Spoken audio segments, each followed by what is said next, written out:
இன்னா செய்தாரை ஒருத்தல் அவர் நாண நன்னயம் செய்து விடல். இன்னா செய்தாரை ஒருத்தல் அவர் நாண நன்னயம் செய்து விடல்.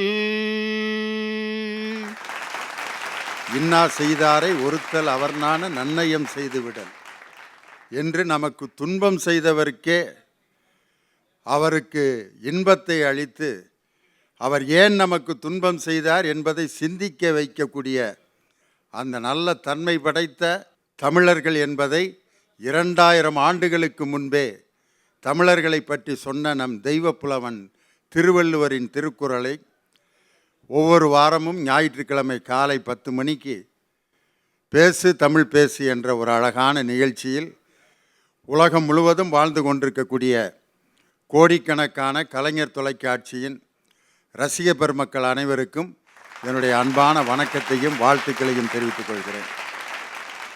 வாரந்தோறும் கலைஞர் தொலைக்காட்சி ஞாயிற்றுக்கிழமை காலை 10 மணிக்கு உங்களை மகிழ்ச்சிப்படுத்துவதற்காகவும் சிந்திப்பதற்காகவும் படைத்து வருகின்ற பேசு தமிழ் பேசு என்ற இந்த அருமையான நிகழ்ச்சி பவர்டு பை அரசன் சோப், ரொம்ப ரொம்ப நல்ல soap, associate sponsored by Reddy's franchise world மற்றும் இந்தியாவின் நம்பர் 1 விற்பனையாளர்கள் லட்சுமி செராமிக்ஸ், இந்த வணிக நிறுவனங்கள் இணைந்து வழங்கும் பேசு தமிழ் பேசு.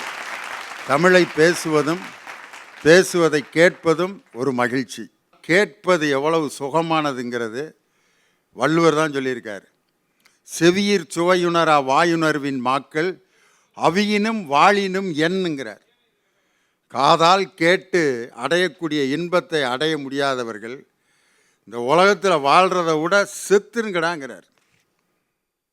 இந்த மொபைல் பார்க்குற ஆளை பூரா பேசாமல் கிளம்பிருங்கிறார். ஒருத்தர் பேசிக்கிட்டு இருக்கிறப்ப அதை பார்க்காட்டி என்ன, தனியாக உட்காந்து பார்க்கலாமே. ஒரு மீட்டிங்கை நடத்துறதில் முதல்ல சொல்ல வேண்டியது அனைவரும் தங்களுடைய அலைபேசியை ஆஃப் செய்து பத்திரமாக வைத்துவிட்டு மீட்டிங்கில் உட்காரவும்னு சொல்ல வேண்டியிருக்கு.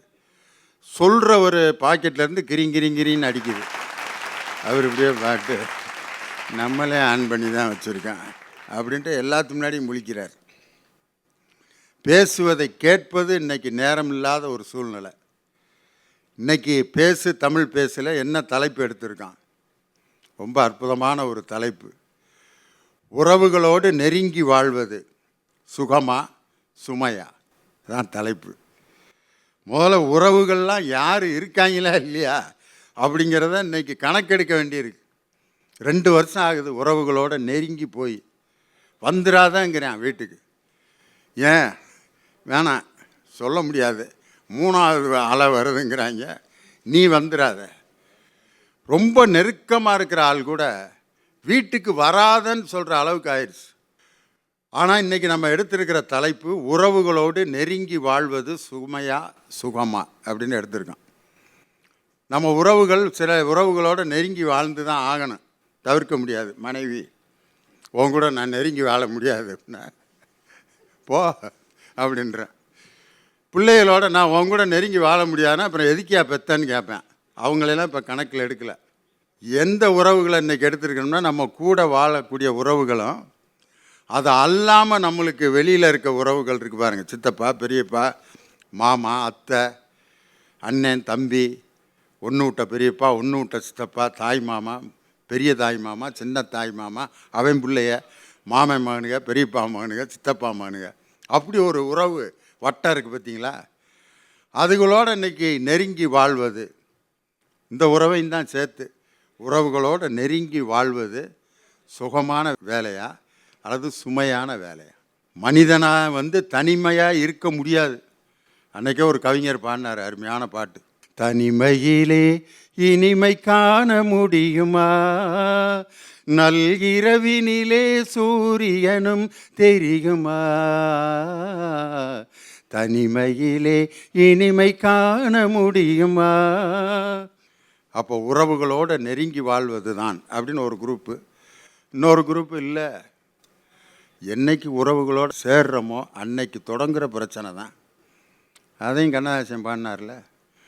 தன்னன் தனியே பிறந்தவன் நெஞ்சில் சஞ்சலமில்லையடா, இன்னொரு உயிரை தன்னுடன் சேர்த்தால் என்றும் தொல்லையடா, ஆசை பாசம் காதலில் விழுந்தால் அமைதியை காணவில்லை. ஓடுறான் அங்கிட்டு ஓடுறான் அங்கிட்டு ஓடுறான். ஏன்? உறவுகள் தருகிற நெருக்கடி. சுகமே அப்படின்னு பேசுகிறதுக்கு 3 பேர். இந்த பக்கம் பார்த்தீங்கன்னா உறவுகளோடு வாழ்வது சுமையே. முதலாவதாக உறவுகளோடு நெருங்கி வாழ்வது சுகமா சுமையா என்ற அணியில் சுகமே என்ற அணியை துவக்கி வைத்து இசையோடு கலந்த அருமையான பேச்சை வழங்க அன்பு மலர்விழி அவர்களை உங்களுடைய பலத்த கரவொலியோடு மேடைக்கு அழைக்கின்றேன். அருமையான தலைப்பு இன்றைக்கு. உறவுகளுடன் நெருங்கி வாழ்வது சுகமா சுமையா அப்படின்னு கொடுத்துருக்கீங்க. எதிரணியில் 3 பேர் சுமைன்னு பேசுகிறதுக்காக வந்திருக்காங்க. அதில் எங்கள் அக்கா ஏன் வந்தாங்கன்னு தான் எனக்கு தெரியவில்லை. உண்மையிலே ரொம்ப மகிழ்ச்சியாக இருக்காங்க. ஏன் சுமைன்னு பேச வந்திருக்காங்க? பொதுவாக அவங்க வீட்டுக்கு போனால் நல்லா உபசரிப்பாங்க. போன உடனே டீ கொண்டு வந்தாங்க. அக்கா டீ மட்டும்தானா, கடிக்க ஏதாவது உண்டான்னு கேட்டேன். கொஞ்சம் இரு அப்படின்னு சொல்லி போய் நாயை கூட்டிகிட்டு வந்தாங்க. இதுதான் கடிக்கிறதுக்கு இருக்குது அப்படின்னு. அவங்க அப்படி தான் பேசுவாங்க. எப்போ வந்தாலும் ஃபோன் பண்ணிக்கிட்டு வா அப்படின்னு சொல்லுவாங்க. ஃபோன் பண்ணிக்கிட்டு போனோன்னு வைங்களேன், பெரிய பூட்டாக தொங்கும் கதவுல. அப்படிப்பட்ட நல்ல உறவு ரொம்ப மகிழ்ச்சியாக இருக்குது. உறவுகளுடன் நெருங்கி வாழ்வது சுகம்தான் நடுவர் அவர்களே. எவ்வளோ பெரிய சுகம்னு அனுபவித்து பார்த்தவங்களுக்கு தான் தெரியும். வாழ்க்கை என்பது செல்ஃபோன் மாதிரி, அதில் நட்பு என்பது ரீசார்ஜ் மாதிரி, உறவுகள் சார்ஜர் மாதிரி. என்னதான் ரீசார்ஜ் பண்ணாலும் சார்ஜர் இல்லைன்னா வாழ்க்கை சுவிட்ச் ஆஃப் தான் நடுவர் அவர்கள். உறவுகள் இருந்தால் தான் அது வாழ்க்கை. உறவுகள் இல்லாமல் அது என்னங்க வாழ்க்கை? காதலி என்கின்ற உறவு வாழ்க்கையில் வரும்போது வாழ்க்கை எவ்வளவு சுகமாக இருக்கும் தெரியுமா? எப்போதுமே காதல் கடல் ரெண்டுமே எப்போ பார்த்தாலும் புதுசாக இருக்கும் நடுவர் அவர்களே. காதல் எந்த வயசில் பண்ணாலும் சுகமாக இருக்குங்க. அது 15 வயசாக இருந்தாலும் சரி தான், 50 வயசாக இருந்தாலும் சரி தான். அதனால தான் சொன்னாங்க, காயிலே சுவைப்பதில்லை கனிந்ததும் கசப்பதில்லை, நோயில்லா உடம்பிருந்தா 100 வரை காதல் வரும், மாமியார் கொடுமை இல்லை மாமனார் யாரும் இல்லை, சாமியை மணமுடிச்சா சந்தோஷம் குறைவதில்லை, காதலிக்க நேரம் இல்லை காதலிப்பார் யாரும் இல்லை, வாலிபத்தில் காதலிக்க ஜாதகத்தில் வழியும் இல்லை ஜாதகத்தில் வழியும் இல்லை. 3 பேர்த்தையும் சாமியார் லிஸ்ட்டில் கொண்டு போயிட்டீங்க. பெண்கள் எல்லாம் பார்த்தீங்கன்னா திருமணத்துக்கு முன்னால் திருமணம் வரப்போகுதுன்னு நினச்சாலே சந்தோஷம். திருமண தேதி எண்ணி பார்த்து 10 விரலும் தேயும்னு வள்ளுவர் சொல்லுவார். இப்போது உங்கள் மேஜையில் ஒரு கப்பு பாயாசம் இருக்குது, அதை குடித்தாதான் உங்களுக்கு இன்பம். ஆனால் காதலை, திருமணத்தை, உறவுகளை நினைச்சாலே இன்பம் நடுவர்.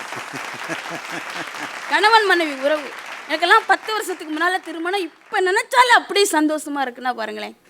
உண்மையிலே அதை நினச்ச உடனே எங்கள் அத்தான் கல்யாணம் ஆன புதுசில் என்னை வாடின்னு கூப்பிட மாட்டார். ஏன்னா என் முகம் தொடக்கத்தில் அப்படித்தாம இருப்பாங்க. வாடின்னு கூப்பிட மாட்டாருங்க. என் முகம் வாடி போயிருமா, அவ்வளவு சந்தோஷம் அவருக்கு. என்னை பார்த்த உடனே அவ்வளோ மகிழ்ச்சி. அப்போ அந்த கணவன் மனைவி உறவு இருக்கு பாருங்க, எதை செய்தாலும் அவருக்கு இனிப்பாக தான் தெரியும். நான் எதை செய்தாலும் குறை சொல்ல மாட்டார். நீ செய்தால் தான் நல்லாயிருக்கும், சாப்பாடு நீ தான் போடணும் அப்படின்னு சொல்லுவார்.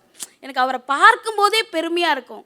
நான் கொண்ட கணவன் நடமாடும் தெய்வம், நீங்காமல் எந்தன் குலம் காக்கும் செல்வம், அவன் தந்த உறவில் ஆசைகள் 2 அழகாக ஈன்றேன் பிள்ளைகள் 2, ஆனந்தம் விளையாடும் வீடு இது ஆனந்தம் விளையாடும் வீடு, 4 அன்றில்கள் ஒன்றான கூடு இது ஆனந்தம் விளையாடும் வீடு. இந்த மாதிரி சுகம் எங்கெங்க கிடைக்கும்? மனைவியை கொஞ்சம் புகழ்ந்து பேசணும். சாப்பிட உட்கார்ந்த உடனே அப்படி ஜேசிபி மிஷின் மாதிரி வாரி வாரி இறக்கக்கூடாது. சும்மா எப்போ பார்த்தாலும் குறை சொல்லுவாங்க. உதாரணத்தை பாருங்க, ஜேசிபி இப்படி அள்ளி இந்த அப்படியே இப்படி தள்ளும் பாரு, அப்படி தள்ள சாப்பிடக்கூடாது. ஆமாம், பெண்களுக்கெல்லாம் ஒரு டிப்ஸ் கொடுப்போம் நடுவர்களே. வெளியில் கோயிலில் போய் ஓம் ஓம் ஓம்னு சொல்கிற மாதிரி வீட்டுக்குள்ளே கணவன்கிட்ட ஆம் ஆம் ஆம்னு சொல்லுங்க. கணவனுக்கெல்லாம் ஒரு டிப்ஸு, எப்பொழுதும் மனைவியை குழந்தையாக பார்த்து கொள்ளுங்கள், அப்பொழுதுதான் அவள் கடைசி காலத்தில் உங்களை தாயாக கவனித்துக் கொள்வாள். இந்த மனசில் வச்சுக்கோங்க இந்த மந்திரத்தை. அண்ணன் தம்பின்னா ஆட்டுக்கறிக்கு அடிச்சுக்கிடுவாங்க, கோழிக்கறிக்கு கூடிக்கிடுவாங்க. உண்மையிலே அண்ணன் தம்பி உறவுனா அப்படிதான். மச்சின உறவு இருந்தால் மலையேறி பிழைக்கலாம், தம்பி உடையான் படைக்க அஞ்சான் அப்படிம்பாங்க. உலகத்திலே உன்னதமான ஒரு உறவு கொழுந்தியா உறவு தான். கோயில் இல்லா ஊரில் குடியிருக்க வேண்டாம், கொழுந்தியா இல்லா வீட்டில் பெண் எடுக்க வேண்டாம்னு சொல்லுவாங்க. அந்த உறவுகளெல்லாம் சேர்ந்து இருக்கும்போது வர மகிழ்ச்சி, ஒரு கூட்டு குடும்பத்தில் இருக்கிற மகிழ்ச்சி எவ்வளவு சுகமானது என்பதனை நம்ம உணர்ந்து பார்த்தா தாங்க தெரியும். கோபத்தில் கூட கெடுதல் நினைக்காத அப்பா, அடிக்கடி நம்மை திட்டினாலும் கூடவே அழுகின்ற அம்மா, இன்பத்திலும் துன்பத்திலும் தோள் கொடுக்கின்ற சகோதரர்கள் இருக்கும் வரை உறவுகள் நெருங்கி இருப்பது சுகமே சுகமே என்று கூறி அருமையான வாய்ப்புக்கு நன்றி கூறி அமைகிறேன். நன்றி, வணக்கம். கணவன் மனைவிக்கு இடையில எப்படி அண்டர்ஸ்டாண்டிங் இருக்கேண்ணா? டே அப்பா என்எஸ் கிருஷ்ணன் டிஏ மதுரமும் அவர் ரொம்ப தளர்ச்சி அடைஞ்சு எல்லா பொருள்களும் போய்கிட்டு இருக்கு, அவர் அப்படி விட்டு போய்கிட்டு இருக்கு. அந்த நேரத்தில் இப்படி உட்காந்துருக்காரு. அப்போ ஒருத்தன் ஐயா வணக்கம் ஐயா, வீட்டில் எங்கள் அம்மாவுக்கு ரொம்ப சுகம் இல்லையா, சாக பிழைக்க கிடக்குது அப்படின்னா அவர் இப்படியே பார்த்துட்டு இந்தப்பா அப்படின்ட்டு இருக்கிற ஒரு 200 எடுத்து அவன் கையில் கொடுக்குறாரு. அப்போ 200 கிட்டத்தட்ட 1,00,000 மாதிரி எடுத்து கொடுக்குறாரு. டிஏ மதுரன் சொல்கிறாங்க, ஐயா அவன் ஏமாத்துறான், நடிக்கிறேன், அவங்க வீட்டில் ஒருத்தரும் சுகம் இல்லாமலாம் இல்லை, பொய் சொல்கிறான், அவன்கிட்ட போய் காசு கொடுக்குறீங்களே, அவன் நடிக்கிறான், நடிப்பை பார்த்து ஏமாந்துட்டீங்களே அப்படின்றதுக்கு என்எஸ் கிருஷ்ணன் சொல்கிறாரு, நம்ம நடிக்கிறான் காசு கொடுக்குறான்ல, நம்ம சினிமாவில் நடிக்கிறோம்ல, காசு வாங்குறோம்ல, நடித்து தானே வாங்குறேன், அவன் நடிக்கிறான் கொடுக்குறேன், விடு நடித்து வாங்கிட்டு போகிறான் காசுன்னா அந்த அம்மா இந்த மனுஷன்ட்ட போய் நான் சொன்னேன் இப்படி ஏமாந்த மனுஷனாக இருக்காருன்ட்டு. ஆனால் அந்த கொடுப்பதில் இருக்கக்கூடிய சுகம் கணவன் மனைவிக்குள்ளே இப்படி இருந்திருக்காங்க பாருங்கள். அப்படி இருக்கணும் கணவன் மனைவியோட உறவுகளோடு நெருங்கி இருப்பது ஒரு பெரிய மகிழ்ச்சி அப்படின்னாங்க. அதுக்கு பதில் சொல்லணும் வாங்க. டாக்டரு இப்படியே பார்க்குறாரு, நம்மளும் எதா பாடிடுவான், காரணம் அவ்வளோ பாட்டு பாடிட்டாங்க. நடுவர் அவர்களே, நாம் நடத்துகிறது பட்டிமன்றமா பாட்டு மன்றமா? எனக்கு ஒரு சந்தேகம் வந்துடுச்சு. வந்தாங்க வாதத்தை வைப்பார்கள் என்று நினைத்தால் வரிசையாக பாடல்களை பாடிவிட்டார்கள்.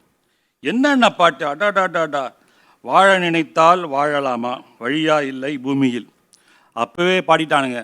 பானையிலே சோறு இருந்தா பூனைகளும் சொந்தமடா, சோதனைய பங்கு வச்சா சொந்தமில்ல பந்தமில்ல, யாரை நம்பி நான் பிறந்தேன், போங்கடா போங்க, என் காலம் வெல்லும், வென்ற பின்னே வாங்கடா வாங்க. நாங்களும் பாடுவோம்ல. வராங்க நம்ம காதல் பாட்டு, ஏகப்பட்ட பாட்டு, காதலிக்க நேரம் இல்லை, ஸ்ரீதர் டைரக்ஷன் பாடுறாங்க. ஊரை தெரிஞ்சுக்கிட்டேன், உலகம் புரிஞ்சுக்கிட்டேன் கண்மணி, ஏன் கண்மணி, ஞானம் பிறந்துடுச்சு, நாளும் புரிஞ்சிடுச்சு கண்மணி, ஏன் கண்மணி, பச்சை குழந்தையின்னு பாலூட்டி வளர்த்தேன், பாலை குடிச்சு புட்டு பாம்பாக கொத்துதடி, பாலை குடிச்சு புட்டு பாம்பாக கொத்துறது தான் உங்க உறவு. வராங்களாம், வாழ நினைத்தால் வாழலாம், உறவுல அப்படி சேர்ந்து வாழறாங்களா? என்ன பேச்சு! என்ன இன்டர்வலுக்கு முன்னாடி இருக்க படம் மட்டும்தான் அவங்க ஓட்டியிருக்காங்க. இப்போ டாக்டர் இன்டர்வலுக்கு பின்னாடி இருக்க படம்லாம் ஓட்டுறாரு. நான் எம்பிபிஎஸ் படிக்கும் போது படம் ஒன்று ரிலீஸ் ஆயிடுச்சு. அப்போதான் அந்த பாண்டியராஜன் படம் ஆண்பாவம்னு நினைக்கிறேன்.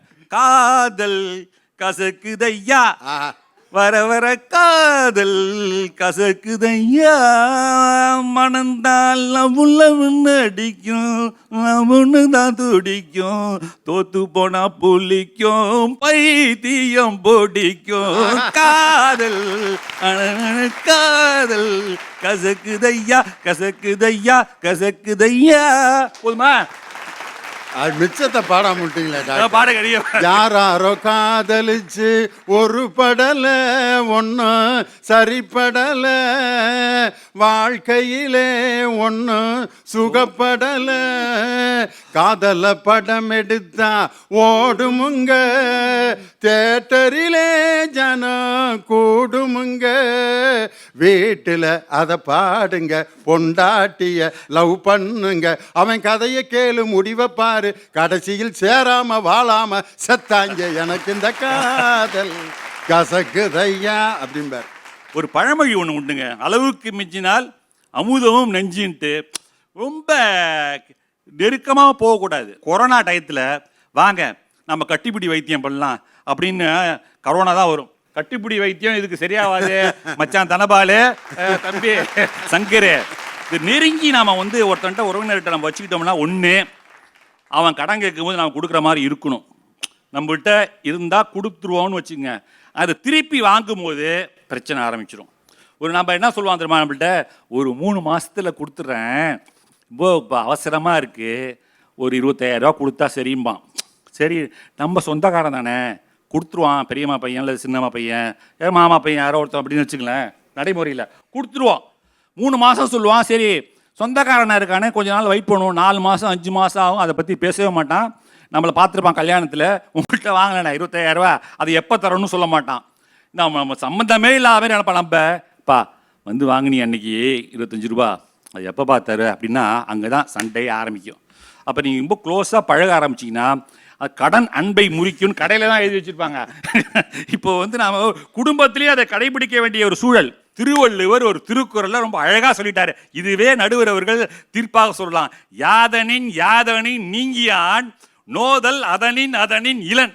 இந்த குறளை நீங்கள் சொல்லி பாருங்க, உதடே ஒட்டாது. யாதனின் யாதனின் நீங்கியான் நோதல் அதனின் அதனின் இளன். உதடு ஒட்டாத ஒரே திருக்குறள் இந்த குறள் தான்.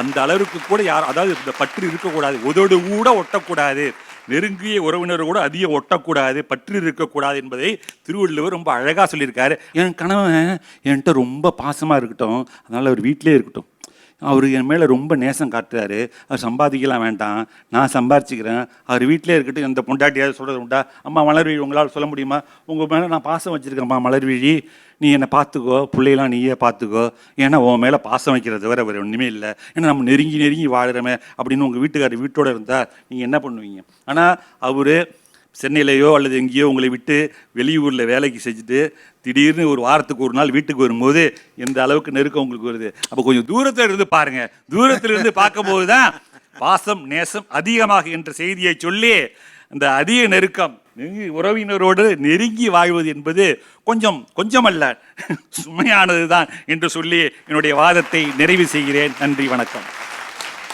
டாக்டரு நிறைய விஷயம் பேசலான்னு வந்தார், ஆனால் மலர்விழி பாட்டு பாடி அவரையும் பாட வச்சுட்டாங்க. காரணம் என்னன்னா, மனிதனுக்கு உறவுகளோடு நெருங்கும் போது எந்த நேரமும் மகிழ்ச்சியாக இருக்காது, நெருக்கமான உறவுகள் எந்த நேரமும் மகிழ்ச்சியை தராது அப்படின்ட்டு டாக்டர் ரொம்ப அதுக்கு பதில் சொல்லணும். வாங்க தம்பி மதுரை சங்கர், உறவுகளோடு நெருங்கி வாழ்வது சுகமே அப்படிங்கிற அணியில் பேச வர்றார். வாங்க. நடுவர் அவர்களே, நல்ல தலைப்பு, உறவுகள் நெருங்கி வாழ்வதால் சுகமா சுமையான்னு கேட்டிருக்கோம். டாக்டர் பேசும்போது அவர் எந்த மேடையில் எந்த தொலைக்காட்சியில் பேசிக்கிட்டு இருக்கோங்கிறத மறந்துட்டு பேசிட்டாருன்னு நினைக்கிறேன். வேகமாக சொன்னார், யாதனின் யாதனின் பார்த்தீங்களா உதடு ஒட்டலைன்னு. என்ன சார், நான் நீ என்று சொன்னால் உதடுகள் கூட ஒட்டாது, நாம் என்று சொல்லிப்பார் அந்த உதடுகள் ஒட்டும் என்று சொன்ன கலைஞர் பெருமகனார் தொலைக்காட்சியில் நின்றுக்கிட்டு யாதனின் யாதனின் சொன்னால் உதடு கூட ஒட்டாது, யாரு கூட ஒட்டாதீங்கன்றார்.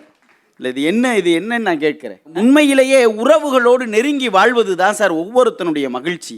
எனக்கு திருமணமாகி 3 வருஷம் ஆச்சு சார். எனக்கு 1.5 வயசில் ஒரு பையன், இப்போ 2வது ஒரு பையன் பிறந்து 3 மாதம் தான் ஆகுது. எல்லாரும் சொன்னாங்க செகண்ட் பேபி இருக்கும்போது, இன்னொரு குழந்தை உடனே வேண்டாம், பெரிய பிரச்சனை, உங்களால் வளர்க்க முடியாது, அது மிகப்பெரிய சுமை அப்படின்னாங்க. உண்மைதான், 2 குழந்தைகளையும் 1.5 வயசில் ஒரு பையனை 3 மாதத்தில் ஒரு பையனை வச்சு வளர்க்குறது உண்மையிலே மிகப்பெரிய பிரச்சனை சார். ஆனால் ஒரே ஒரு செய்தி மட்டும் சொல்கிறேன். தீபாவளி பர்ச்சேஸுக்கு போன வாரம் போயிருக்கோம் சார். போனால் அங்கே இருக்கிறோம், உடனே சாப்பிட்டுக்கிட்டு இருக்கிறோம். சின்ன பையனை என் மனைவி என்கிட்ட கொடுத்துட்டாங்க. என் பெரிய பையன் என்னைய தூக்குன்னு அழுகிறான். சொல்ல தெரியல, சின்னவனை மட்டும் கையில் வச்சுருக்க, நீ இப்போ என்னை தூக்கணும். அவனுக்கு உண்மையிலேயே ஒரு பெரிய பொசசிவ்னஸ், தூக்கணும்னு. இந்த கையில் ஒரு 1.5 மாத குழந்தை சார். என் பெரிய பையன் அழுகிறான்னு சொல்லி வேகமாக அப்படியே அவனையும் இந்த கையில் தூக்குனேன் பாருங்க. ஹோட்டலில் இருந்த அத்தனை பேரும் என் முகத்தை பார்த்து சிரிக்கிறாங்க. 2 குழந்தையும் 2 கையில் நிற்கிது. உண்மையிலேயே அந்த அந்த அத்தனை பேர் சிரிப்பிலும் இருந்த ஒரு பெருமையும் சந்தோஷமும் இருக்கிறப்ப ஒரு தகப்பனை நான் உணர்றேன் பாருங்க. அந்த மகிழ்ச்சி அந்த உறவு மட்டும்தானே சார் கொடுக்க முடியும். எல்லாரும் சொன்னாங்க அடுத்து ஒரு பையன் பிறந்தா உடனே பெரிய பையன் சவலை பாஞ்சிருவான், பெரிய பையன் சவலை பாஞ்சிருவான், அவன் பெரிய வருத்தத்துக்கு ஆளாவான்னு. நீங்கள் கேட்டுக்கோங்க, யாரை தூக்குனப்ப அவனையும் தூக்கிட்டே என்னையும் தூக்குன்னு சொன்னா அதே பையன் பக்கத்தில் இருந்த ஒரு அம்மா 2 குழந்தைய கையில் வச்சுக்கப்பா வேமா அந்த சின்னவனை கொடுப்பான்னு கை நீட்டுறாங்க. அடுத்து ஒரு சவுண்டு விட்டான் பாருங்க சார், அழுது கொடுக்கவே கூடாதுன்னு அழுதுட்டு சின்னவனை பிடிச்சி அந்த கண்ணத்தோட கண்ணை வச்சு ஒட்டி ஒரு உரசுனான் பாருங்க. அண்ணனுக்கும் அந்த தம்பி சுமையில்லை, இந்த 2 பையங்கள் இந்த தகப்பனுக்கு சுமையில்லைன்னு சொல்லுகிற பொழுது இந்த உறவிலே இருக்கிற சந்தோஷமும் சுகமும் எப்படி குறையுங்கிறதான் என்னுடைய கேள்வி. நான் ஒன்றே ஒன்று சொல்கிறேன், அந்த காலத்தில் எல்லாருமே இன்றைக்கும் நம்ம குழந்தைகளை கூட்டு போய் பெரியவங்ககிட்ட ஆசீர்வாதம் வாங்குங்கன்னு சொல்கிறோம். பெரியவங்க காலில் நல்ல நாள் அன்னைக்கு விழுந்து கும்பிட்டு திருநீர் வைக்க சொல்கிறோம். இன்றைக்கும் அந்த வழக்கத்தை தயவு செய்து நீங்கள் எல்லாம் விட்டு விடாதீர்கள். ஏன்னா அந்த ஆசீர்வாதத்துக்கும் அந்த வாழ்த்துக்கும் அவ்வளவு பெரிய பலம் இருக்கிறது. ராமாயணத்தில் ராமர் சொல்கிறாரு, சீதை என்னை விட்டு பிரிந்த பிறகு என் உயிர் போயிருக்கணும். சரி, ஏன் என் உயிர் போகலை? அப்போ ராமனே சொல்லுகிறார், என்னை ஜடாயு என்கிற பெரிய மனிதர் ஆயுஷ்மான் என்று வாழ்த்தி இருக்கிறார், அவருடைய வாழ்த்தால் என்னுடைய உயிர் இன்னமும் என்னை விட்டு பிரியவில்லை என்று ராமபிரானே ராமாயணத்திலே சொல்லியிருக்கிறார் என்று சொன்னால் பெரியவருடைய ஆசீர்வாதமும் வாழ்த்தும் எந்த அளவிற்கு நமக்கு முக்கியம் என்பதை தயவு செஞ்சு புரிஞ்சுக்கணும். அதுதான் சார் அந்த உறவு தர பலம். இன்னைக்கு வாழ்க்கையில் சுமைன்னு நினச்சா எல்லாமே சுமை சார். தலையில் இருக்கிற முடி கூட சுமையாயிரும், கைகளில் இருக்கிற நெகம் கூட சுமையாயிரும்.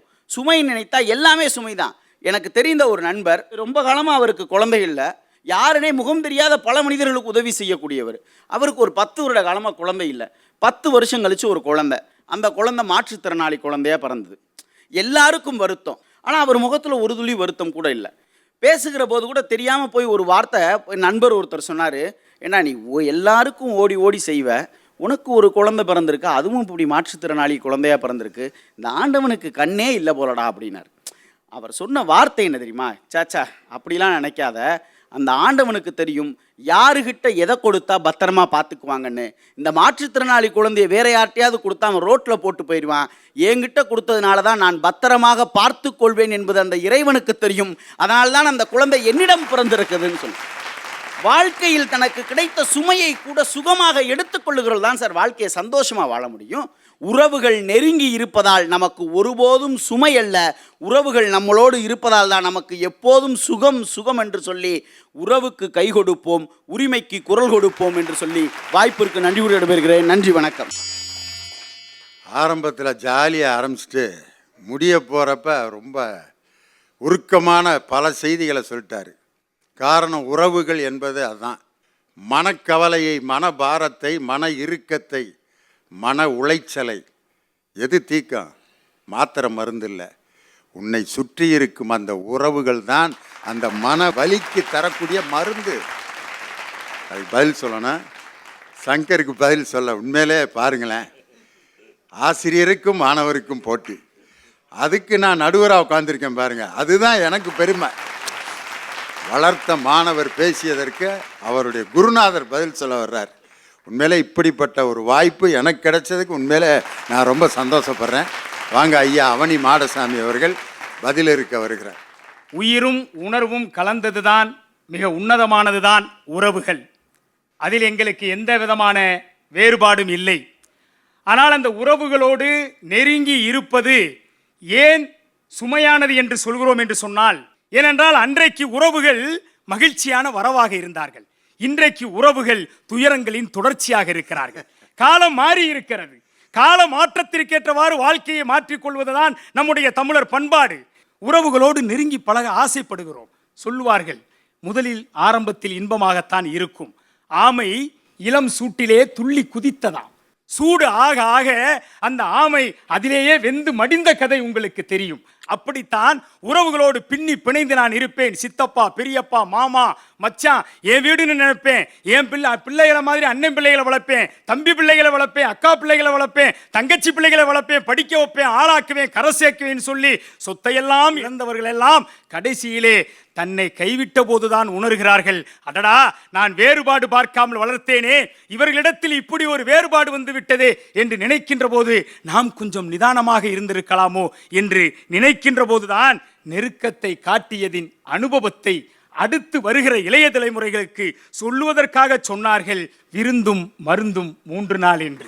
அந்த அனுபவத்திலே பிறந்ததுதான் விருந்தும் மருந்தும் 3 நாள் என்பது. யாராக இருக்கட்டும், எப்படிப்பட்ட உறவாக இருக்கட்டும், அவர்களோடு நீங்கள் அளவோடு அந்த உறவை வைத்துக் கொள்ளுங்கள். நாங்கள் உறவு வேண்டாம் என்று சொல்லவில்லை, உறவுகள் தேவை. அந்த உறவுகளை பக்குவமாக கையாளக்கூடிய சூட்சுமம் தெரியவில்லை என்று சொன்னால், வாழ்க்கை சூத்திரம் தெரியவில்லை என்றால் வாழ்க்கையில நாம் தோற்று விடுவோம், துயரத்தில் வீழ்ந்து விடுவோம். அந்த வீழ்ச்சி வந்துவிடக்கூடாது என்கின்ற நல்ல எண்ணத்திலே தான் நாங்கள் விவாதம் செய்கிறோமே தவிர உறவுகளே கூடாது என்று தூக்கி எறிவதற்காக அல்ல. சரி, இப்படி உறவுகளோடு நெருக்கமாக இருக்கக்கூடாது, இருந்தால் நமக்கு சுமை, ஏற்றுக்கொள்வோம். அப்படியானால் யாரிடம் நெருக்கமாக இருக்க வேண்டும்? ஒரு கேள்வி வருகிறது அல்லவா? என்னை வைத்தே சொல்லுகிறேன். 29 ஆண்டுகள் பட்டிமன்றத்தில் நடுவராக மட்டுமே பயணித்தவன். கலைஞர் தொலைக்காட்சி முதல் முறையாக என்னை பேசு தமிழ் பேசு என்று அழைத்ததால் தமிழ் உறவுக்காக இங்கே வந்து நிற்கிறேன். தமிழோடு நீங்கள் உறவு வைத்துக் கொள்ளுங்கள், என்றைக்கும் வீழ்ந்து போய் விட மாட்டோம். அதை தாண்டி என்னுடைய மதிப்புக்குரிய நண்பராக, என்னோடு சமகாலத்திலே நடுவராக பயணித்து இன்றைக்கும் அதை பெருமையாக நினைக்கக்கூடிய என்னுடைய மதிப்புக்குரிய நட்பு உறவாக ஐயா அவர்கள் அழைத்ததனால் இன்றைக்கு இங்கே வந்து நான் பேச வந்திருக்கிறேன் என்று சொன்னால், நட்போடு நீங்கள் நெருக்கத்தை வைத்துக் கொள்ளுங்கள். அது என்றைக்கும் உங்களை தூக்கி நிறுத்தும். உறவினர்களோடு கொஞ்சம் நெருக்கத்தை நீங்கள் குறைத்து வைத்துக் கொண்டால் அது உங்களை வாழ்க்கையில் உயர்த்தி காட்டும், உங்களை வல்லமையோடு வாழ்வதற்கு வழிகாட்டும். ஒன்றும் இல்லை, நீங்க இருக்கிற இடத்துல நீங்க அழைத்ததுனால நான் வந்துட்டேன். இதே இடத்துல என்னுடைய மாமாவோ சித்தப்பாவோ இருந்து நான் பேச வந்துட்டேன்னு வச்சுக்கங்க. முதல்ல மாமாவோ சித்தப்பாவோ இருந்தா நான் பேசவே வந்திருக்க மாட்டேன், அது வேற விஷயம். நான் அப்படியே வந்துட்டேன்னு வச்சுக்கங்க. இப்ப நீங்க என்ன சொல்லுவீங்க? என்னை பத்தி பேசுகிற போது, அவனி மாடசாமி வந்தாரியா, எனக்காக வந்தாரியா, அன்புக்காக வந்தாரியா, பேசினாரியா, நல்லா பேசினாரியா அப்படின்னு வெளியில பெருமையா சொல்லுவீங்க. அதில் எனக்கும் பெருமை, உங்களுக்கும் பெருமை. இதே இடத்துல உறவு இருந்தா யாராவது கேட்கறான்னு வச்சுக்கோங்க, என்னங்க அவனி மாடசாமி நடுவராகவே பேசுறது, உங்ககிட்ட வந்து பேசிட்டாரு, அவனை கூப்பிட்டா வந்துருவேயா, இவ்வளவு நாள் நான் கூப்பிடாம இருந்தேன். அந்த உறவுகளுக்கு அதனுடைய மகத்துவம் தெரியாது.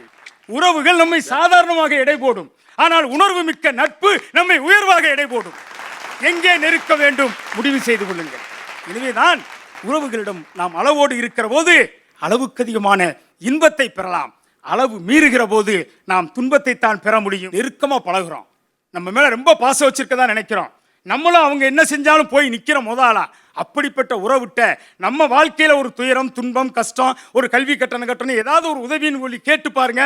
அப்ப அவங்க இல்லைன்னு சொல்லிட்டாங்கன்னா மன வலியோடு ரணமாகும். அதேது உறவுகள்கிட்ட இருந்து சற்று விலகியே இருங்க. அந்த நேரத்தில் அந்த உறவுகிட்ட போய் கேட்டு பாருங்க, அவங்க இல்லைன்னு சொல்லிட்டாங்க வச்சுக்கோங்க, உங்க மனசு அதை எளிதா எடுத்துக்கிறோம். மனவழியோடு ரணமாவது மகிழ்ச்சியா, மனம் எளிதாவது மகிழ்ச்சியா, தீர்ப்பை நீங்களே இதிலிருந்து எடுத்துக்கொள்ளலாம். எனவே உறவுகளை பக்குவமாக கையாளுகின்ற போது வாழ்க்கையின் மகிழ்ச்சியின் உச்சத்தை தொட முடியும். இப்படி சொல்லி நிறைவு செய்கிறேன். கொஞ்சம் இடைவெளி விட்டு தொடருங்கள், கொஞ்சம் இடைவெளி விட்டு தொடருங்கள். வாகனங்களை மட்டுமல்ல உறவுகளையும் என்று சொல்லி நன்றி, வணக்கம். ஆஹா, உண்மையிலே இப்போ பட்டிமன்ற தீர்ப்பு கேட்ட மாதிரி தான் இருந்துச்சு. இதுக்கப்புறம் நாங்கள்லாம் என்ன பேசுறதுன்னு இப்போ யோசிச்சுக்கிட்டு இருக்கோம். அருமையாக பேசினாங்க. அளவோடு இருந்தால் எதுவுமே சுவையாக இருக்கும், வாஸ்தவம் தான். செடிக்கு தண்ணி வேணும், அதுக்கு ஒரு அளவுக்கு கொஞ்சம் கொஞ்சமாக தான் ஊற்றணும், ஊற்றினா தான் செடி நல்லா இருக்கும். செடியை தூக்கி தண்ணிக்குள்ளேயே போட்டு தண்ணி ரொம்ப தேவைப்படுது இல்லை, அதனால் தண்ணி தொட்டிக்குள்ளேயே செடியை போட்டால் அழுகி போயிடும். நீர் எப்படி ஒரு தாவரத்திற்கு அளவோடு ஊற்றப்படுகிறதோ அதே மாதிரி தான். உண்மையிலே அற்புதமான விஷயங்கள்.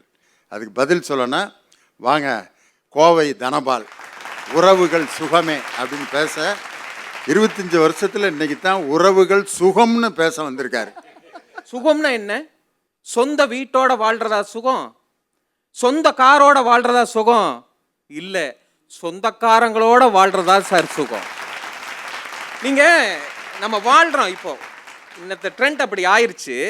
குழந்தை பிறந்து குழந்தைய ஸ்கூலுக்கு அனுப்பிச்சு வாழ்ந்துட்டு இருக்கிறோம். அந்த குழந்தைகளுக்கு ஒரு மொட்டை அடிக்கணும்னு வச்சுக்கோங்க, அந்த தாய் மாமன் இல்லாம உன் குழந்தைக்கு நீயே பார்பர் ஷாப்ல போய் மொட்டை அடிச்சு பாரியா, உன் வாழ்க்கை சுகமா இருக்கா சுமையா இருக்குதாங்கிறது தெரியும். அந்த தாய் மாமனுடைய மடியில் உட்கார வச்சு சொந்த பந்தங்களோட ஒரு விசேஷம் பண்ணினாத்தான் மகிழ்ச்சி. மச்சினம் வந்து மோதிரம் போட்டாத்தான் மாப்பிள்ளைக்கே அழகு. தாய் மாமன் வந்து குச்சி பிடிச்சாதான் அந்த புள்ளைக்கே பெருமை. சொந்தம் இல்லாத வாழ்க்கை எதுவுமே கிடையாதுங்க. சார் யதார்த்தமா சொல்றேன், தாத்தாவுடைய கதை கேட்காத குழந்தைகளும் பாட்டியினுடைய முறுக்கு திங்காத குழந்தைகளும் பிறந்ததற்கே வேஸ்ட். நீங்க தயவு செய்து புரிஞ்சு கொள்ளுங்க. உறவுகளோட பிணையிலினா அது வாழ்க்கையே கிடையாது. நீங்க பாருங்க, நம்ம வாழ்க்கையில விடுங்க, நீங்க ரோட்ல பார்த்துருப்பீங்க 10 பேரை கூட்டமா இந்த ஊசி வாசி விற்பாங்க, நரிக்குறவர்கள் இனத்தை சேர்ந்தவர்கள். 10 குடும்பங்கள் ஒன்னாத்தான் வாழுவாங்க. வீடு இல்ல, படிப்பு இல்ல, எதுவுமே இல்ல, சாப்பாடு ரோட்ல வச்சுதான் சமைச்சு சாப்பிடுவாங்க. சார் இன்னைக்கு நம்ம குளிருது, நைட்ல பெட்ஷீட் போட்டு தூங்குறோம், ஏசி ஆஃப் பண்ணிக்கிறோம், இல்ல உப்பு சுமாருக்கு ஏசி போடுறோம், எல்லாம் பண்றோம். நீங்க அவங்க வாழ்க்கை பாருங்க, ஒரு குடும்பம் 9 பேரும் சேர்ந்து ஒரே போர்வை தான் போத்திட்டு தூங்குவாங்க. இந்த சின்ன குழந்தை டவுசர் போட்டிருக்க மாட்டான், பரட்ட தலை, வாயிலெல்லாம் ஒரு மாதிரியா இருக்கும். நைட்டு 11 மணிக்கு குளிர் அடிக்கும் அந்த குழந்தைக்கு, சுத்தி முத்தும் பாக்கு. ஏன்னா 10 பேர் அங்கதானே படுத்துட்டு இருப்பாங்க. யார் அம்மானு தேடி பிடிச்சி கரெக்டா அம்மாவினுடைய மடிக்கு உள்ள போய் அம்மாவினுடைய அந்த உடல் சூட்ல கதகதப்புல படுத்து தூங்கும் பாருங்க, அந்த குழந்தை தூங்குகின்ற சந்தோஷம் நீ வெல்வெட்ல படுத்திருந்தாலும் கூட தூங்க முடியாது. சார் சொத்து சேர்ப்பதல்ல சேமிப்பு, சொந்த பந்தங்களையும் சேர்க்கணும். உங்களுக்கு தெரியாது சார், நிக்கிற வரைக்கும் சொந்த பந்தம் தெரியாதமா உங்க 3 பேத்துக்கும். நீ படுக்கும் பொழுதுதான் தெரியும் சொந்த பந்தம் எவ்வளவு முக்கியம்ட்டு. அப்ப ஆஸ்தி உனக்கு ஆறுதல் சொல்லாது, நீ சேர்த்தி வச்சிருக்கிற அந்த ஆட்கள் தான் உங்களுக்கு ஆறுதல் சொல்லுவாங்க. தயவு செய்து புரிஞ்சுக்குங்க. ஒரு விளம்பரம் பாருங்க, இந்த கொரோனா பீரியட்ல, அம்மா இதுக்குள்ள என்னமா இருக்கு அப்படின்னு ஒரு குழந்தை கேக்கு. பிரியா எதுக்கு இப்ப இதையெல்லாம் தொட்ட, போய் குளிச்சுட்டு வா அப்படின்ட்டு ஒரு சோப்பை கொடுப்பாப்ல. ஏமா இந்த டப்பா எங்கெங்கெல்லாம் போயிட்டு வருது தெரியுமா உனக்கு, அப்ப இன்னொன்னு குடு அப்படி. எதுக்கு, அந்த அண்ணா இன்னும் எங்கெங்கெல்லாம் போகணும் தெரியுமா. சிந்தித்து பாருங்க, இது ஒரு விளம்பரம் தான். உறவுகளினுடைய நெருக்கத்தினுடைய பிடிப்பு. அந்த குடும்பத்துக்கு கொரோனா வந்தா ஓடி 108 கொண்டு வர்றவன் அந்த சேல்ஸ்மேனா தான் இருப்பான். உங்க 3 பேத்துக்கு கொரோனா வந்தா ஒரு ரூபாய் எட்டி பார்க்க மாட்டான். சார் இன்னைக்கு 3 பேர்த்தையும் டெஸ்ட் எடுக்க சொல்லிடுவார் போல இருக்கு அவரு. சார் இன்னைக்கு என்னமா தனியா இருக்கிறது பிரைவேசின்னு நினைச்சுக்கிறாங்க. நாங்க ஒரு கணவன் மனைவி குழந்தை, நாங்க இங்க இருக்கிறோம், நீங்க அங்க இருக்கிறீங்க, ஹாய் ஹாய் ஹாய், எப்போ ஒரு நாள். அது இல்ல சார் வாழ்க்கை. ஒய்ஃபையோட வாழ்றது வாழ்க்கை இல்ல, உன்னோட ஒய்ஃபோட வாழ்றதா வாழ்க்கை. கம்ப்யூட்டரோட வாழ்றது வாழ்க்கை இல்ல சார், கணவனோட வாழ்றதா வாழ்க்கை. இதத்தான் பாரதிதாசன் ஒத்த வரியில சொன்னா, அவள் இருக்கிறாள் என்பதொன்றே இன்பம் என்றோன்னு. நிறைய பேச வேண்டாம், ஒரே வரிதான், அவள் இருக்கிறான் எனக்கு போதிய, அதுதான் மகிழ்ச்சினா. சுகம் ஒரு பக்கம் இருக்கட்டும், சுமை எப்பேற்பட்ட பிரச்சனை தெரியுமா. நீங்க சாதாரணம் இல்ல, வறுமை சுமைன்னு நினைக்கிறீங்களா, முதுமை சுமைன்னு நினைக்கிறீங்களா, அறியாமை, கல்லாமை, முயலாமை, இது எல்லாமே சுமை கிடையாது. தனிமை அது சுமை மட்டும் இல்லை, அதுதான் கொடுமை. தயவு செய்து புரிந்து கொள்ளுங்கள். உறவுகளை இணைப்பதற்குத்தான், குடும்பங்களை ஒன்று சேர்ப்பதற்குத்தான் அந்த காலத்தில் முன்னோர்கள் பண்டிகைகள் திருவிழாக்கள் என்று வைத்திருக்கிறார்கள். அட அங்கங்க இருந்து உறவுகளை வெறுத்துறாதீங்க, மறந்துடாதீங்க, அது வாழ்க்கை அல்ல. எல்லோரும் ஒன்று சேருங்கள் என்பதற்காகத்தான் இந்த பண்டிகைகள். அதை விட இந்திரா, விழாக்களிலும் பண்டிகைகளுமே எப்படி கொண்டாடுவார்கள் தெரியுமா. நீங்கள் சிந்தித்து பாருங்கள். வாழையை குலையாக வைப்பார்கள், தேங்காயை குலையாக வைப்பார்கள், நுங்கை கொலையாக வைப்பார்கள், ஏன் மாவிளையை கொத்தாக வைப்பார்கள். ஏன் தெரியுமா, எல்லோரும் கூட்டாக ஒற்றுமையாக கொலகொலையாக இருக்க வேண்டும் என்பதற்காகத்தான் பெரியவர்கள் அத்தனையும் நம்மளுக்கு காட்டி இருக்கிறார்கள். நீங்கள் புரிந்து கொள்ள வேண்டும். உறவோடு நெருங்கி இருக்கின்ற பொழுது மதிப்பும் கூடும், மகிழ்ச்சியும் கூடும். பிரிந்திருந்தால் துன்பம்தான் நிற்கும் என்று சொல்லி கூட்டாக வாழ்வோம், மகிழ்ச்சியாக இருப்போம். நன்றி, வணக்கம். நிறைவாக அந்த அணியை நிறைவு செய்ய என் அருமை சகோதரி இந்திரா ஜெயச்சந்திரன் உறவுகள் சுமையேன்னு பேச வந்திருக்காங்க.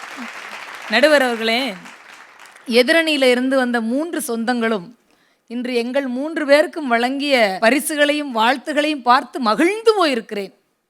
முதல்ல வந்த பிள்ளை சொல்லிச்சு, இந்திராக்கா சொல்லிட்டு வான்னு சொல்லுவா, போனா இவ்வளோ தண்டி பூட்டு போட்டிருப்பா அப்படின்னு சொன்னா. எவ்வளவு பெருமையாக இருந்தது எனக்கு. அடுத்து இப்போ கடைசியாக பேசின அண்ணன் கோயம்புத்தூர்காரர் சொல்றாரு, நீங்கள் இதுக்குள்ளேயே வரமாட்டீர்கள், உங்கள் 3 பேருக்கும் கொரோனா தான் வரும். ரொம்ப நன்றிங்கண்ணே, ரொம்ப நன்றி. நல்ல உறவு, இந்த மாதிரி உறவுகளை தான் நெருக்கமாக வச்சுக்கிடக்கூடாது, 2 எட்டு தள்ளி வச்சுக்கிடணும்னு சொல்றதுக்காக வந்திருக்கோம். எப்பயுமே உறவுகள் என்ன செய்யுதுன்னா, ஏதோ ஒரு எதிர்பார்ப்போடே இருந்துக்கிட்டே இருக்குது. அது ஒரு வகையிலே தொந்தரவாக இருக்கிறது. ஒரு பொசசிவ்னஸ் இருக்கு. அப்பா அம்மா சங்கர் சொல்லும் போது நல்லா இருக்கு, 2 குழந்தையும் 1.5 வயசா ஒரு 3 மாசமா இருக்கும்போது நல்லா இருக்கும். அப்படியே 5 வருஷமா கூட்டிக்கிட்டே போங்க, அப்படி தூக்கவும் முடியாது, மாற்றி மாற்றி கண்ணத்தை தடவவும் மாட்டாங்க. ஒரு டம்ளர் பாலை கொஞ்சம் இளஞ்சூடா ஆற்றி குடிக்கலாம்.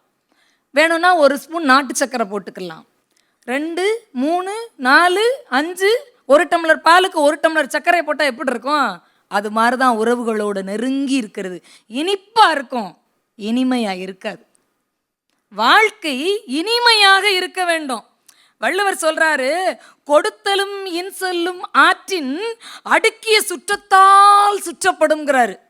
சிரிச்சு சிரிச்சு பேசணுமா, கேட்க கேட்க கொடுக்கணுமா. அப்படி இருந்தா ஒரு சுற்றம் வர, அடுக்கிய சுற்றம் வருமா, கொத்து கொத்தா வருவாங்களாம். பத்திரிக்கையில பேர் போடலன்னு கல்யாணத்துக்கு வராம அருவாளத்துக்கிட்டு வெட்ட வந்த தாய்மாமனையெல்லாம் எந்த லிஸ்ட்ல வைக்க? வான்னு கூப்பிடலன்னு பந்தலை எரிச்சு விட்டுருக்காங்க. ஆத்தாடி, உங்க ஊர் பொல்லாத ஊரா இருக்கும் போலுக்கு. என்னைய வான்னு கூப்பிடாம விட்டான்ட்டு எறா தீப்பந்தட்டு கல்யாண பந்தலை எரிச்சிருக்கேன். நரிக்குறவர்கள் குடும்பத்தை எல்லாம் பார்த்தீர்களா? 9 பேர் ஒரே போர். நீயும் படு, உன்னை யார் வேணான்னா நாங்க தனித்தனி போறோம், தனித்தனி கட்டிலே வேணும். என் மகன்கிட்ட போய் சொல்றேன், ஏலே தனவாள் மாமா இப்படி சொல்லியிருக்காருன்னு, ஆத்தாடி அந்த ஆள் கூட சேராதுன்றிருக்கான். ஒரு போர்வைக்குள்ள 9 பேர் படுத்து கிடந்திருக்கதே ஒழுக்கம் இல்லாத செயல. அது என்ன பெருமையா பேசிக்கிட்டு இருக்கேன் மேடை ஏறி? எலி வளையா இருந்தாலும் தனி வளையா, அப்படி தள்ளி தள்ளி இருக்கணுங்க. நீ நல்லா இருக்கியா, நான் நல்லா இருக்கேன். உனக்கு ஏதாவது வேணுமா, நான் தர்றேன். எனக்கு ஏதாவது வேணுமா, நீ தர்றியா? இப்படி போய்கிட்டே இருக்கணுங்க. இந்த பிரியம் மாறாம இருக்கணும்னா, ரயில் ரோடு இருக்கு இல்லையா, ரயில் தண்டவாளம் பக்கத்துல தான் இருக்கணும், ஆனால் சேரப்படாது, வண்டி ஓடாது. வாழ்க்கை வண்டி கவர்ந்து விடும் என்று சொன்னால், உறவுகள் நெருங்கி இருக்கிறதுனால மனசுக்கு எவ்வளோ சங்கடமா, மனசு ஏன் கனத்து போகுதுன்னு சொல்கிறேன். நீங்கள் அம்மா அப்பாவையே சுற்றி சுற்றி வந்தீங்க. ஒரு கல்யாணம் விடுனா என் விட்டு பிரச்சனை. ஒரு அண்ணன் தம்பி உயிருக்கு உயிராக இருக்கிறவங்க 2 அடி கூரை கழுவி விடுறதுல அடிச்சுக்கிட்டு கிடக்காங்க. குழந்தையா இருக்கும் போது அம்மா எவ்வளோ அன்பாக வச்சுருக்கா. 9-10 மாதம் எப்படி உயிரை கொடுத்தா, பெற்றதுக்கப்புறம் எப்படி வச்சுருந்தா. அந்த பிள்ளை அழுத பிள்ளை அம்மா பிள்ளைம்பாங்க, யார்கிட்டையும் போகாது, அவட்ட தான் போகும். அம்மா அம்மா அம்மாங்குவோம். 5 வயசில் எங்கள் அம்மானா உயிர் அப்படிம்மா. 10 வயசில் எங்கள் அம்மாவுக்கு ஏதாவது ஒன்றா எங்கள் ஐயாவை கூட வெட்டிடுவேம்மா. 15 வயசில் அதே மாதிரி தான், எங்கள் அம்மா தான் காவல் தெய்வம்மா. 20 வயசில் எங்கள் அம்மா என்ன சொல்கிறாங்களோ அதைத்தான் செய்வேம்மா. 25 வயசில் அதே தான். 26, 27 வயசில் அவனுக்கு 2 பிள்ளைய வந்தோடனே எங்கள் அம்மாவோட எங்கள் அம்மாவோட சேர்ந்துருந்தாமல, இப்போ எனக்கு அம்மாவோட செய் அப்படிம்மா. ஏன்னா மனைவி வந்துட்டா, கூட ஒரு உறவு சும்மா கூடுதில்ல. கொஞ்சம் அந்த அவன் பிள்ளை அவன் உயரத்துக்கு வந்துட்டோம். எம்மா நசங்காதம்மா, வாயை மூடுமா. எந்த வாய் திறந்து அம்மானு கூப்பிட்றாதோட ஏங்குனாலோ, எம்மா சும்மா இருமா அப்படிம்மா. அந்த அம்மா படுத்துட்டான்னு வச்சுக்கோங்க, அந்த அம்மாவை எங்கே கொண்டு விடலாம்னு யோசிப்பாங்க. ஏன் இந்த நாடகங்கிறேன், ஒருவருக்கு ஒருவர் எதிர்பார்ப்பு இல்லாத அன்பு, அது எங்கே காட கிடைத்தாலும் நெருக்கமாக வைத்துக் கொள்ளுங்கள். நட்பாக இருக்கட்டும், என்னவாக இருக்கட்டும், அண்ணே சொன்ன மாதிரி தமிழாக இருக்கட்டும், அந்த இடத்திலே நெருக்கம் காட்டுங்கள். எதிர்பார்ப்புகளோடு இருக்கக்கூடிய நெருங்கிய உறவுகள் சுகமாக இல்லை நண்பர்களே. நிதர்சனமான உண்மை சுமையாகத்தான் இருக்கிறது. ஒருவருக்கு ஒருவர் சுமையாக மாற வேண்டாம், யதார்த்தமாக இருங்கள், நெருங்க வேண்டாம், புரிதலோடு தனித்திருங்கள். வாழ்க்கை இனிப்பாக இருக்க வேண்டும் என்ற அவசியமில்லை தோழர்களே. இனிமையாக இருப்பதற்கு சற்று எட்ட இருந்தால் இனிப்பாகத்தான் இருக்கும், இனிமையாகவும் சேர்த்திருக்கும் என்று சொல்லி வாய்ப்பளித்த நல்ல உள்ளங்களுக்கு நன்றி பாராட்டி விடைபெறுகிறேன். நன்றி, வணக்கம். இன்னைக்கு இந்த அணி விஸ்வரூபம் எடுத்து ஆடிருச்சு. அவனியார் ஒரு பக்கம், டாக்டர் ஒரு பக்கம், இந்திரா ஒரு பக்கம். சும்மா ஒருத்தர் ஸ்பெஷல் நாடகம்னா, இன்னொருத்தர் வரலாற்று நாடகம், இன்னொருத்தர் பார்த்தீங்கன்னாக்கா சமூக நாடகம். அடிங்க அப்பா, அது இந்திரா லைஃப் ஸ்டைல் அப்படியே ஒவ்வொரு அடுக்காக வச்சாங்க பார். அம்மா கிட்ட பிறந்து சின்ன பையனாக இருக்கிறப்ப அம்மா பாசத்தில் எப்படி இருப்பேன், கல்யாணம் ஆனோன்னே எல்லாம் கல்யாணம் முடித்த புதுசில் அப்படி நெருக்கமாக பாடுவாங்க. உன்னை விட இந்த உலகத்தில் வசந்தது ஒன்றும் இல்லை, உன்னை விட உன்னை உறவுன்னு சொல்லிக்கிட யாரும் இல்லை. அந்த பிள்ளை ஆஹா புருஷன் கிடச்சா இப்படி கிடைக்கணும்டான். எவ்வளவு நாளைக்கு உன்னை விட, கொஞ்ச நாள்லே வாழ்வே மாயம், இந்த வாழ்வே மாயம், கருவோடு வந்தது தெருவோடு போனது, மெய்யென்று மேனியை யார் சொன்னது அப்படிமா. என்னடா ஆச்சு? அவ்வளோதான் மாப்பிள்ள, மேட்ரு முடிஞ்சிருச்சு அப்படிமா. உறவுகள் வந்து ரொம்ப நெருக்கடி கொடுக்கும். நீயா நானா பார்த்துருவோமா, நான் வேணுமா இல்லை அவள் வேணுமா முடிவு பண்ணுறான். அன்னைக்கு எத்தனை பய அதில் கடந்து மாட்டிட்டு முழிக்கிறான் தெரியுமா. லவ் பண்ணிடுவான் ஒரு பிள்ளை. அவங்க அம்மா வந்து அவள் வேணாம், உனக்கு பெத்த தாய் வேணுமா இல்லை அவள் வேணுமா, இன்னைக்கு ராத்திரி நீ முடிவு பண்ணி காலையில் சொல்கிற. எப்படி இருக்க அவனுக்கு? இங்கிட்டு பார்த்தா லவ் பண்ணது போனது வந்தது பேசின வசனம் ஒன்றை விட அதெல்லாம் பாடினமே. எம்புட்டு பாட்டு பாடினா ஒரே நாள் உனை, ஐயோ அப்பா எல்லாம் ஞாபகம் வருது. இங்கே பார்த்தீங்கன்னா பெத்த தாய், மகனே உனக்கான எவ்வளோ பட்னியாக கிடந்தேன்னு தெரியுமா, அம்மா நமக்காக பட்னியாக கிடந்தில்ல வளர்த்துச்சு. இதுதான் சொந்தங்கிறது. நானா அவளை பார்த்துருவோமா. சொந்தங்கள் தரக்கூடிய நெருக்கடியும் இம்சையும் எவ்வளவுயா அப்படின்னு சொல்லி இவங்க சொல்கிறாங்க. அதனால அது எப்பயுமே தூரத்தில் இருக்கிறதா நல்லது அப்படின்னாங்க. வாஸ்தவம் தான், தூரத்தில் இருக்கிறது நல்லது தான். அளவோடு இருந்தால் எல்லாமே நல்லா இருக்கும் சொன்னாங்க. இருந்தாலும் இந்த காலகட்டத்தில் ஒரு மனிதன் இன்னைக்கு படக்கூடிய அந்த வேதனையில் யார் இன்னைக்கு நமக்கு பக்கத்தில் வந்து நிற்பா? யோசனை பண்ணி பாருங்கள். நம்ம ஏதோ அப்பா மகன், அம்மா தாய் தந்தை உறவு, கணவன் மனைவி உறவு இருக்கலாம். ஒரு சித்தப்பா, ஒரு மாமா, அவங்க நம்ம வாழ்க்கையில் நிறைய பாதிப்புகளை ஏற்படுத்தியிருப்பாங்க. நான் வந்து டிகிரி முடிச்சுட்டு சென்ட் சேவியர்ஸ் காலேஜ் பாளையங்கோட்டையில் பிஎட் படிச்சுட்ருக்கேன். அப்போ கொஞ்சம் சேட்டை இம்சை இருக்கிறதுலே ஒரு காலேஜில் கூட உருப்படியாக வேணாம், எதுக்கு அது டெவலப் பண்ணால் அது பாட்டு போயிட்டே இருக்கான். அந்த காலேஜில் போய் ஏதாவது சேட்டை பண்ணி ஹாஸ்டலை விட்டு நீக்கிட்டாங்க. ஃபாதர் ஹாஸ்டலை விட்டு போயாச்சு. வீட்டுக்கு கடிதம் எழுதுனேன். அப்போல்லாம் மொபைல் கிடையாது, ஒன்றும் எழுதையும் கிடையாது. கடிதம் எழுதினா தான் என்ன நடந்துச்சுங்கிறதே தெரியும். ஒரு கார்டில் எழுதி இப்படி ஹாஸ்டலை விட்டு என்னை நீக்கிட்டாங்க அப்படி எழுதி போட்டோன்னா, எங்கள் அப்பா அங்கேருந்து பஸ் ஏறி வந்து ஒரு காலேஜில் படிக்கிற பையன்னு கூட நினைக்கல, ரோட்டில் போட்டு வெளுன்னு வெளுக்கிறார். அடினாலும் அடி, கொஞ்சம் அடி குறைஞ்ச அடி இல்லை. பிஎஸ்சி முடிச்சுட்டு பிஎட் படிக்கிற ஒரு வாத்தியாரை ரோட்டில் அடிச்சு போடா அப்படின்னு அவர் ஃப்ரெண்டு வீட்டில் ஒரு ரூமை பிடிச்சி தங்க வச்சு, இங்கேயாவது படித்து உருப்படியாக வாத்தியாரை வந்து சேரு திட்டிட்டு போயிட்டார்.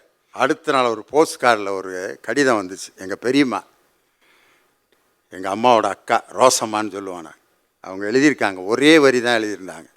லியோனி கவலைப்படாதே, கட்டுவோர் விலக்கிய கல்தான் கட்டிடத்தின் மூளைக்கல்லாய் அமையும், இப்படிக்கு உன் பெரியம்மா.